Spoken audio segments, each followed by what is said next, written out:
With the chair's permission, I'd like to put up a large visual display of New York's 12th district and the HUBZone areas within that district. In a few minutes, we'll swap it out and put up Ohio's first. I do have packages to hand out to the members and the staff of the HUBZone maps of your own districts, of every district represented on the committee. And with your concurrence, Madam Chairwoman, we'll hand those out as I'm testifying. Thank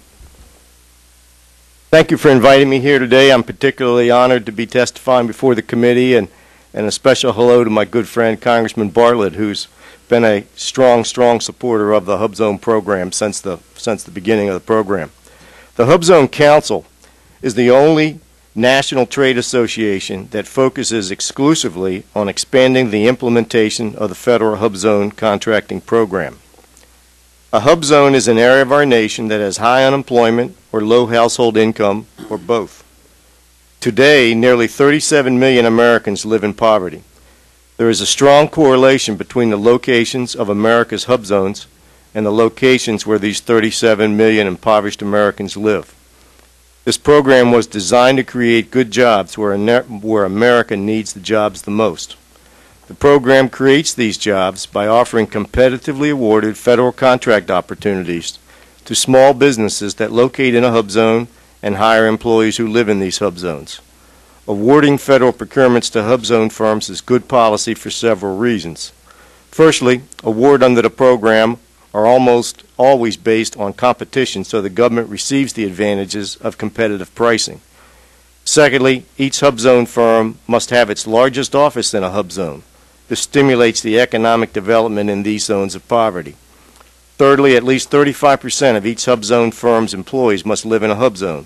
In many instances, these employees, before being hired by a HUBZone firm, were drawing unemployment and/or welfare.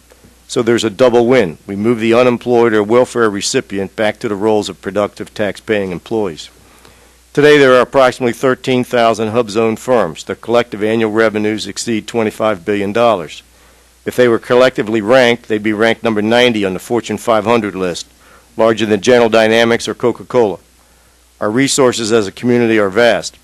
For example, in the district represented by Chairwoman Velasquez, New York's 12th district, I estimate that approximately 25% of the land area of the district has been classified as a HUBZone. In the 12th district, there are 9 HUBZone firms, and they employ approximately 200 people. In Ohio's 1st district, represented by the committee's ranking member, Shabbat, a large majority of the geographical area in and around Cincinnati has been classified as a HUBZone. Ranking member Shabbat's district has 24 certified HUBZone firms that employ nearly 1,500 people. In Texas's 20th district, represented by Congressman Gonzalez, there are more than 85 HUBZone firms that create more than 1,500 jobs annually. Unfortunately, this well-designed program has been very poorly implemented by the federal agencies that buy America's goods and services. The HUBZone statute sets a goal for contracting for HUBZone firms at 3%. Despite the large size of our HUBZone contractor community, the federal government has never come close. In 2005, they achieved 1.9%, and in 2006, 2.1%. If I had to attribute the program's lack of success to one thing, I would attribute it to the procurement community's reluctance to change their methods of doing business. For every one HUBZone set-aside competition conducted in 2005, there were 78 small business set-aside competitions conducted. Yet the statutes and the regulations are clear. The HUBZone program is a higher priority program than the small business set-aside program. The HUBZone statute and regulations require a contract to be set aside for HUBZone competition when a contracting officer has a reasonable expectation of receiving 2 or more offers from HUBZone firms, and if the award can be made at a reasonable price. We refer to this as the HUBZone Rule of 2. It's very disappointing to see how often the procurement community ignores the Rule of 2 and conducts tens of thousands of procurements each year outside the HUBZone program that should be awarded using the HUBZone set-aside procedures.